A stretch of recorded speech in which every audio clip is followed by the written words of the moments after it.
The institute of chartered accountants of इंडियाच्या ICAI 2026 ते 27 या वर्षासाठीच्या नव्या कार्यकारिणीची निवड नुकतीच नवी दिल्ली येथे झाली असून अध्यक्षपदी CA प्रसन्न कुमार डी तर उपाध्यक्षपदी CA मंगेश पांडुरंग किनारे यांची निवड करण्यात आली आहे.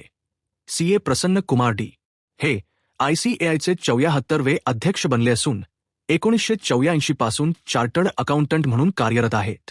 4 दशकांहून अधिक अनुभव असलेल्या कुमार यांनी संस्थेच्या विविध समित्यांचे नेतृत्व केले आहे.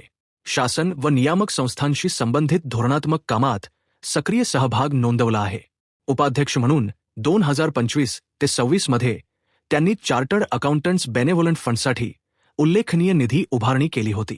CA मंगेश किनारे हे ICAIच्या केंद्रीय परिषदेवर 3ऱ्या कार्यकाळासाठी कार्यरत असून लेखापरीक्षण, कर आणि कॉर्पोरेट गव्हर्नन्स क्षेत्रात 33 वर्षांहून अधिक अनुभव आहे. ते व्यावसायिक विकास समितीचे माजी अध्यक्ष असून GST व आचारसंहितेवरील तज्ज्ञ वक्ते म्हणून ओळखले जातात.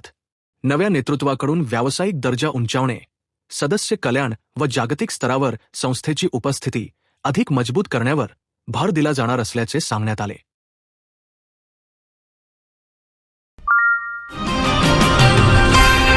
सर्जनशील न्यूज